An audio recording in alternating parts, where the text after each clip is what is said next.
Thank you very much for letting me speak on this conference. You created amazing conference, so thank you very much for this. Yes, I will be talking about kombucha, labeling risks, and with some market examples. Of course, labeling and legislation is for quite lots of people quite boring, but I try to make it quite interesting. Not only for you, but for myself as well. So first of all, I will quickly introduce you to the Campden BRI, couple of slides. Then I thought that the best way to talk about legislation is just conduct a very short case study. So I went to the shops and buy a number of samples, and we look at those samples. So in terms of legislation, I'll be talking about the food labeling law, general food law legislation, product name, nutritional claims, health claims, alcohol content, other labeling consideration. And also there is a new legislation in Brazil, which was published 2 years ago. So I mentioned this. It's a very, very good document. Also for this part of this case study was physicochemical and microbiological analysis. So Campden BRI, as Dennis mentioned, was established in 1919. So this year we celebrated 100 years. We offer practical science, technology and knowledge services to food and drink industry. We've got over 400 staff across 4 different sites. Our main office is Chipping Campden in UK in Gloucestershire. This is where the main office is, and lots of different labs, lots of offices as well. Also, where I came from is a Nutfield site, is formerly known as a Brewing Research International or Brewing Research Institute. This institute is very well known in a brewing industry. So in there we've got small pilot plant brewery, we've got malting facilities, we've got testing labs, and we've got sensory facilities as well. We also have a customer center in Leamington Spa in Gloucestershire as well in the United Kingdom, and we've got small site in Hungary. So we work for people all over the world. We've got over 2,500 members. We work with the top 10 UK retailers. We've got with top 15 global manufacturers. We working with the biggest brand as well, but we also working with the startup companies. We work with the very small companies, especially in my area in brewing industry, where the craft brewers really booming these times. We cooperate with them in UK and all over the world. If I come back, the work in this company is really interesting, because we're not only offering services, but we're doing also research, which is really focused for the food and drink industry. The members paying a fee, and part of this fee is put to the big pot, and then each department gives from the scientists gives some ideas for potential research subject that we can investigate. And this is put to the members. Members vote what kind of research they want us to do. So it's not really academic research. It's research really directed. It's really practical research that would be used within few years by the industry. So my case study was went to the UK shops, bought 10 different kombucha products. I passed those products to my colleagues in the regulatory department. I asked them if they can look at the labels, if they can review the labels.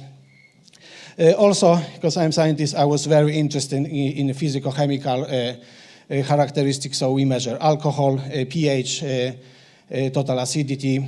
We also measure organic acid profiles. And I'm a microbiologist, so I was interested in microbiological qualities evaluated. But let's talk about the food law. There's no specific regulation for kombucha products, but for labeling, the general requirements of the food information to customers apply. So there is a specific EU regulation that must apply for the anything which is on the market. Also, we've got a general food law. Foodstuff placed on the market must be safe. Requirements for the general law food regulation, this specific regulation must be met. And this regards should be taken for condition of use, information available to customers, shelf life and storage information, long-term effects, particular health sensitivities, contamination, purification, deterioration, and decay. Also, as we know, there's no legal definition of kombucha, but any product must meet expectation of the customer for the sensory characteristics and typical content of such a product. Of course, we can find the definition of kombucha in the dictionary. This is quite this example from the Cambridge Online Dictionary. I think they should do actually a little better job, because they describe kombucha as a drink made by allowing sweet tea bacteria and yeast to ferment. That means that go through the process in which the sugar changes to acid, gas, and alcohol. That is thought to be good for your health. Also, as kombucha is unlikely to be a customary name, an additional legal compliant descriptive name would be required. So we can look on the samples that we analyzed. So 4 out of 10 products reviewed provided descriptive name in addition to name kombucha, which is 4 out of 10. 9 out of 10 product provided heading, ingredient list, which is legal requirements. But 6 out of 10 had other compliance issue with their ingredient list. The most common issues were including voluntary or marketing information within the list of ingredients, additives being declared incorrectly. Nutrition claims. There is definition for nutrition claims. The definition is in the Article 2 of this specific regulation, and is telling us that nutrition claim means any claim which states, suggests, or implies that food has particular beneficial nutrition properties due to energy it provides energy provides at reduced or increased rate, energy it does not provide, or nutrients or other substances it contains those substances and nutrients at reduced or increased properties, or nutrients and substances does not contain. The nutritional claims can only be used if they are listed in the annex of this regulation, and the product must meet condition provided. Similar story with the health claims. We've got specific definition in the Article 2 of this regulation. Health claims mean that a claim that states, suggests, or implies that a relationship exists between food category, a food, or one of the constituents of the health and health. General health claims must be backed up by the appropriate authorized health claim listed in the EU Health Claim Register. There are no authorized health claims specifically referring to kombucha or live cultures, but there may be other for other ingredients used like tea, for example. And also, we cannot make health claims or any product that contains more than 1.2% of alcohol. 9 out of 10 of the product labels provided made general health claims not backed up by the authorized health claim. So none of them was wrong. None of the product labels reviewed included an authorized health claim. We're talking about alcohol. Alcohol by volume indication is required on all beverages where ABV, alcohol by volume, is more than 1.2%. However, in the UK, the Licensing Act from the 2003 defines the alcohol beverage as one containing more than 0.5%. Also in UK, we've got a low alcohol descriptive guidance.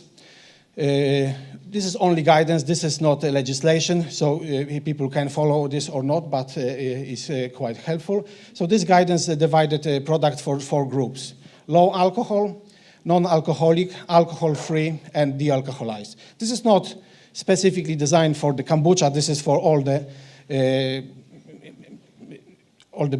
different brews. So for example, if we're talking about low alcohol, drink must be 1.2% of ABV or below, and the indication of its maximum ABV must be included on the label. So this could apply for the kombucha. Non-alcoholic, however, this should not be used in conjunction with the name commonly associated with alcoholic drink. And this may be quite confusing because quite a lot of people think that kombucha would be associated with non-alcoholic drink, but regulatory experts think slightly different things. Because actually kombucha contains alcohol, it's very small, but this is alcoholic drink. So in this case, we cannot put on the label phrase non-alcoholic. So for kombucha, this would not apply.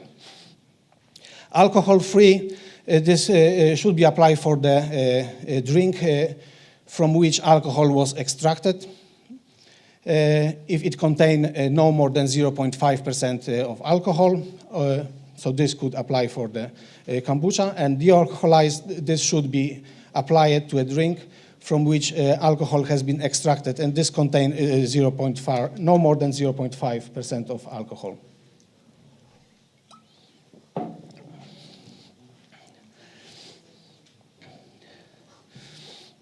So our reviewed samples, 3 out of 10 product labels contain some information regarding alcohol content, including non-alcoholic or non-alcoholic and less than 0.5%. So as I mentioned, according to guidance, this is not correct.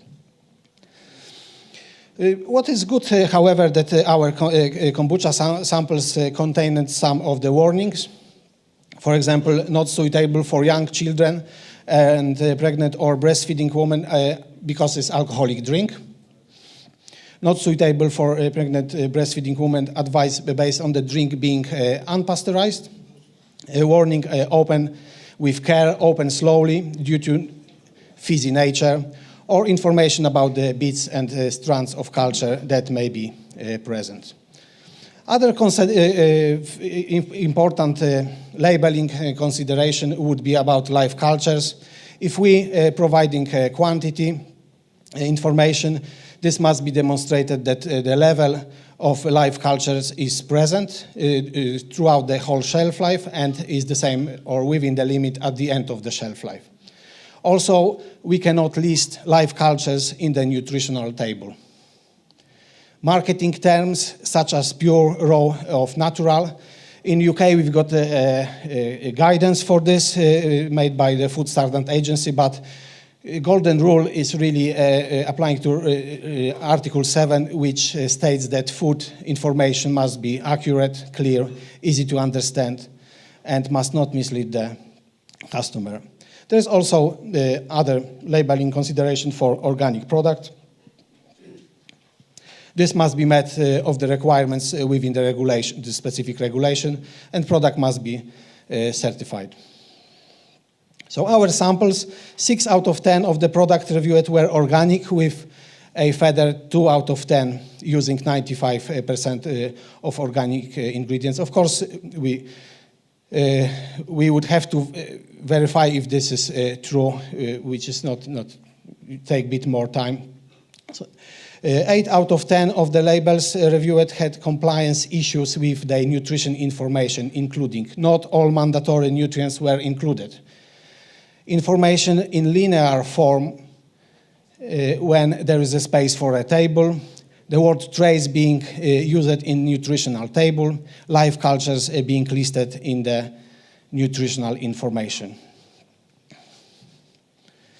Also, 10 out of 10 of the labels were making potentially misleading marketing claims.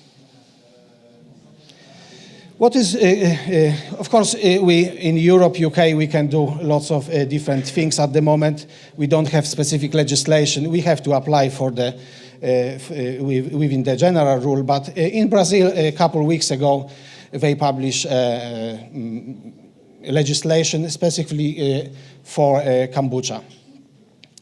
They actually giving us definition.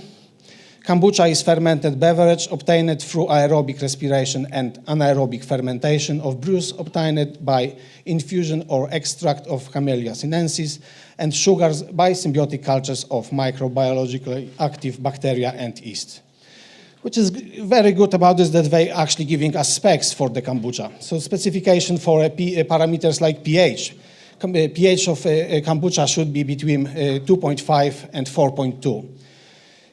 Personally, I would be arguing with this higher level of pH 4.2 as there is a risk of pathogens there.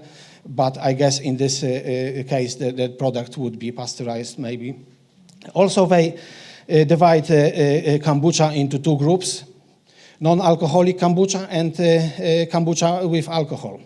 So non-alcoholic kombucha would be up to 0.5%. Alcoholic kombucha would be anything above 0.6 up to 8% of alcohol. They give indication about acidity.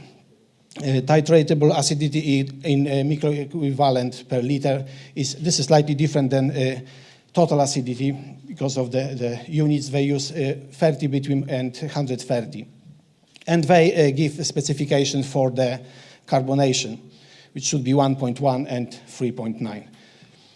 Also, I pick up from this legislation quite very interesting and good points that they actually mentioning there. So anything, any alcoholic drink, strength of alcoholic drink should be declared. So there must be indication of alcohol content, as it is for in beer industry. Anyway, use of warning phrase for the low alcohol kombucha that may contain 0.5% of alcohol. Use of functional and health claims which are not authorized by the specific legislation are prohibited. The kombucha submitted to a pasteurization process must have pasteurized on its main label. So it must be clearly saying that this product is pasteurized. It is forbidden to use following expression in the kombucha labeling. So this is from this regulation. Handcrafted, handmade, family, live drink, probiotic drink, millenary drink, elixir of life, and go on and go on. Some more good examples, SCOBY must be safe. Must not be harmful to the human health. This is quite important. The microorganisms used in the SCOBY may be present in the final drink. Their addition is forbidden after aerobic and anaerobic fermentation. So we cannot add any more bacteria after fermentation. The use of appropriate technological processes like pasteurization, filtration, ultra-centrifugation, it is authorized.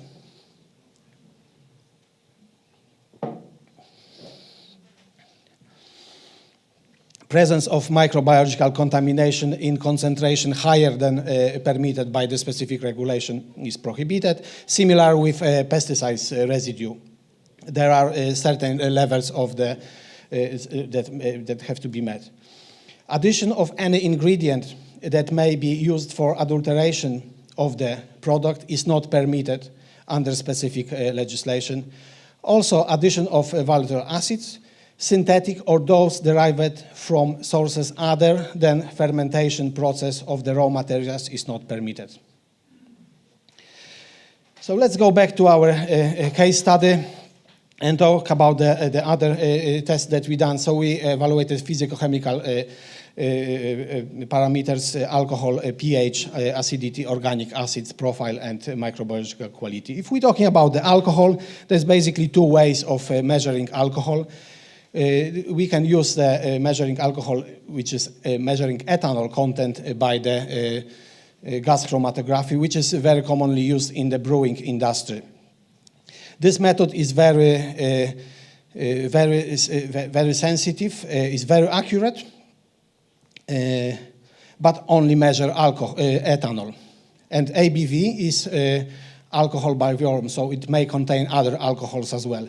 However, it's very useful for a brewing industry because we know that in beer we've got only ethanol there. So we could use also for kombucha, we could use a method that is widely used in wines and spirits industry, which is distillation. However, this method is not really sensitive because it's distillation, and especially it's sensitive for higher volume, but not really sensitive, not accurate for the lower volume as in kombucha. So what we did, we tested all our samples. Sorry, it's a bit small for some people at the back. And we found out that one sample was actually higher than 0.5%. Also, we find out that there is a slightly difference between two methods, but always ethanol by GC, by gas chromatography, was better. There was also two samples that did not contain any alcohol. If we measure pH and total acidity, it's worth mentioning why we're doing this. What was the difference is, so pH is just the measuring of the concentration of the hydrogen ions in the kind of in logarithmic scale, but acidity is a measure of acid concentration, and the difference is that we may have the if we've got acid in the solution, it may be broken down, which is called disassociated, or not broken down. So if the strong acids, like not organic acids, they would break down, dissociate completely. Therefore, they would produce lots of hydrogen ions. But the weak acid will stay in the solution as not dissociated form. Therefore, they would create less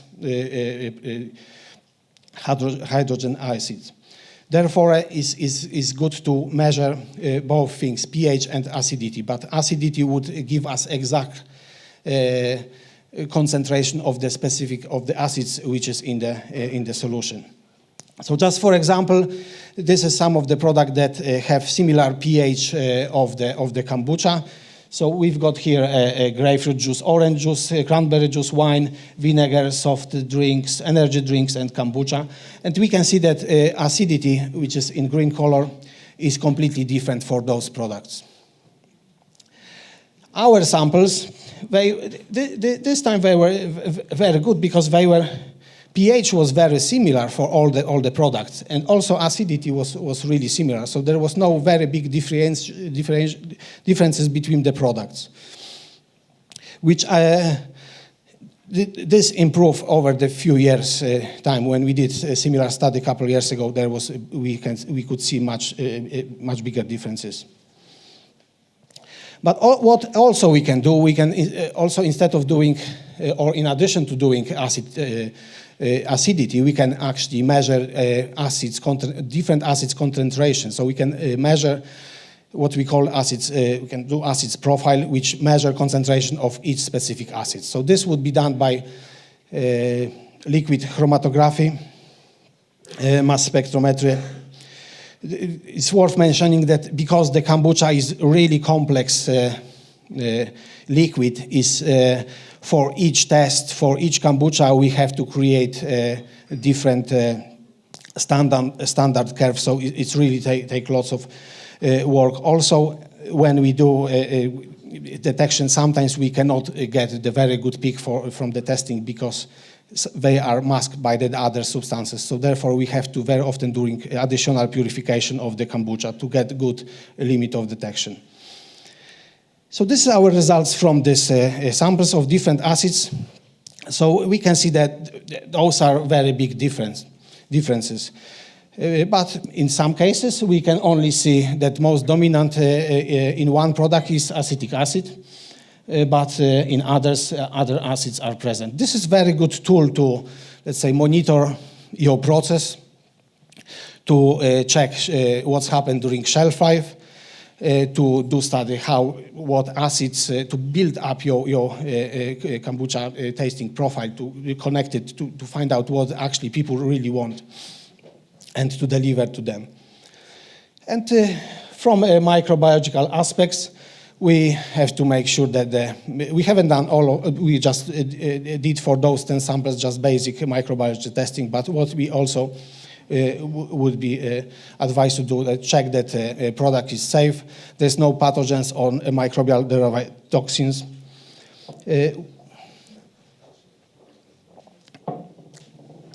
We had in the past some of the kombucha that pH was, for example, 4.2, which make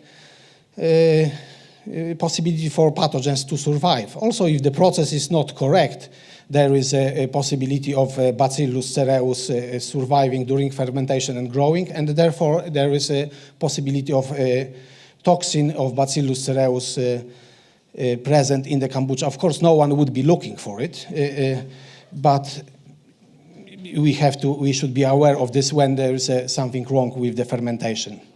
If product contain live cultures, I mentioned before, this must be proven, so this is quite easily done. Microbial stability and the shelf life. This is quite important to know what is in the product and what's happened during the shelf life, during storage. SCOBY storage is really interesting for us because we work in the brewing industry, which over the 100 years we developed a method that we can store the yeast the way which is in the liquid nitrogen, which is frozen. So anytime we want to use it, it will be in the same quality, the same viability. So we can make today the same beer that was made 100 years ago from the same yeast. Of course, kombucha starter is much more complex, doesn't contain one yeast, is quite, but we trying to persuade the producers to looking into it just from the sake of the security as well, because you want to produce the sustainable product as well. SCOBY composition is quite important one. Is good to know and good to have all the microorganism species that are valuable for the starter. And you have to make sure that the process is microbiology, the process fermentation is controlled. So we test those samples and we find out some differences, but there is one product that we could not find anything. So number 4, and this product declared that it did contain live cultures. So of course, I cannot tell which one is it. Another product, number 7, did not contain aerobic bacteria, did not contain yeast, but contain anaerobic bacteria. And we find out that this was only one species. So it looked like product was pasteurized and additional bacteria was added. Which, of course, make it not fair for all the people who are actually trying to produce real kombucha to be not pasteurized, but we can pick up those things. But also this is quite important tool to use because you can monitor what's happened during fermentation, during storage. If I can come back to this product, which was higher in ethanol, and we could have a look into the microbial profile, we can see that this product contained yeast, did not contain aerobic bacteria and contain anaerobic bacteria. Of course, this for us straight away we know that's why this product does contain alcohol. There is no aerobic bacteria that can utilize ethanol. However, when we look into the acid profile, we found out that actually those bacteria were there. Possibly they were eliminated during storage because we found the gluconic acid and we found acetic acid. So again, we can investigate those kind of cases. So finally, our conclusion from there are that there is no specific legislation for kombucha. but a regulation for food information to customers, which is known as a labeling law, apply. Also, regulation for the general food law would be applying. Nutrition claim, health claim regulations apply. There are specific regulations for this. For alcohol content, there are regulation and guidance. Substantial number of misleading labeling or labeling errors from the market product we found. Some of them were actually quite serious. I think those people are quite lucky that nothing happened yet, but as soon as something happened, there will be very quick action for this.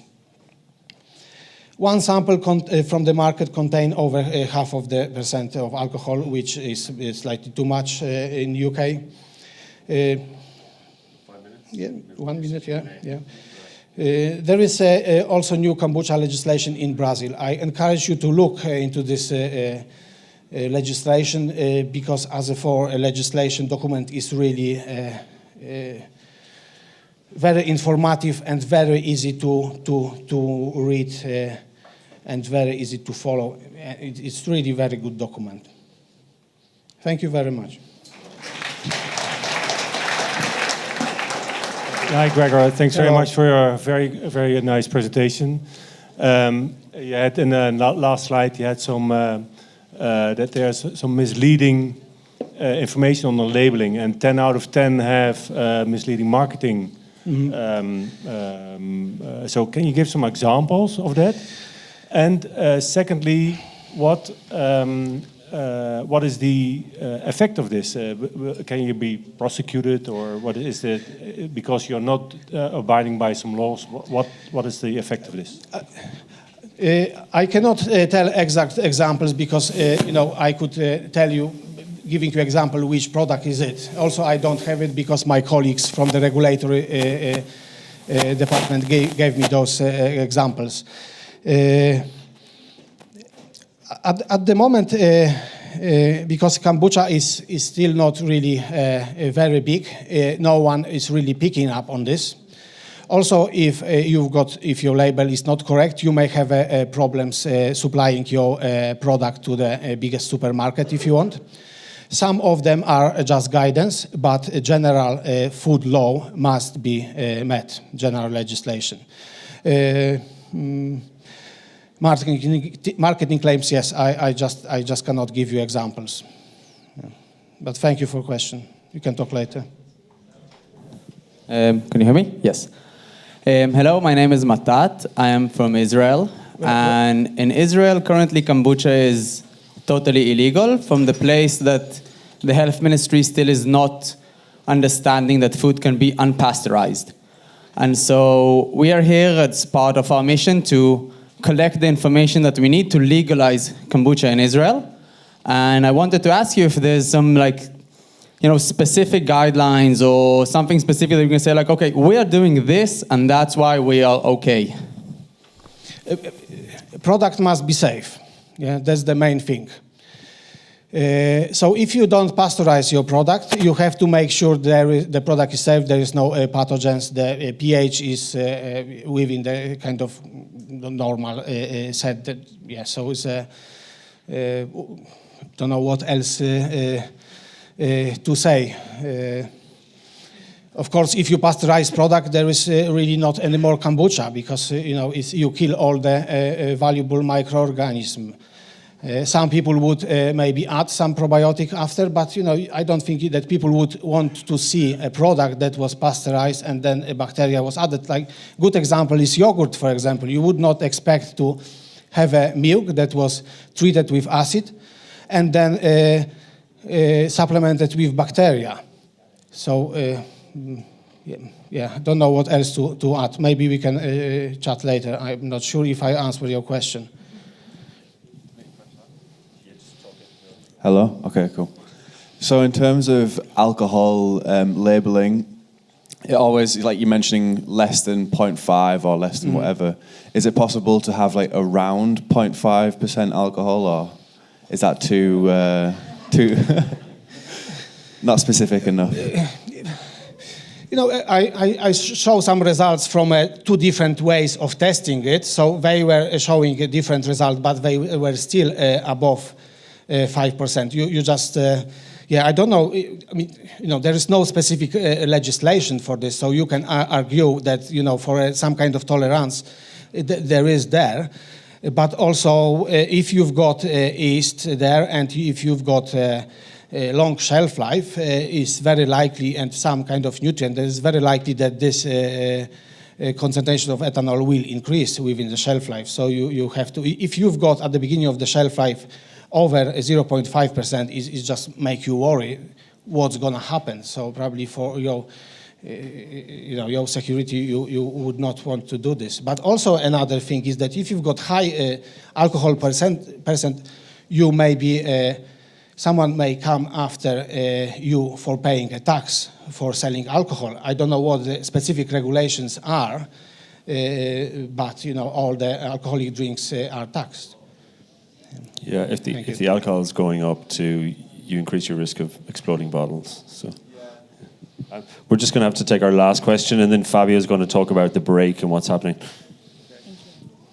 Hi, Greg. I'm Hello. Gib Medeiros from Kobe, Kombucha, Brazil.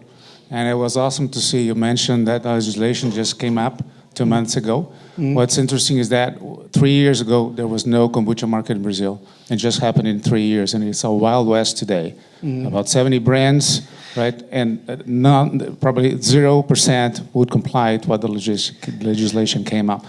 Yeah, this legislation came 2 weeks ago. Yeah, so I know that probably it will take time for people to adjust. But this legislation is amazing because protect people who actually produce a real kombucha. I think it's really, really good document, and it's very good document. Yes, I'm really, really happy to see it, and it's very informative as well, and very helpful for people because there will be no debate. My product is safe because of the alcohol? It's very clear. Yeah. So I guess they will be, soon they will be applying to this. Or yes, exactly. Yes, yeah. Thank you for the question.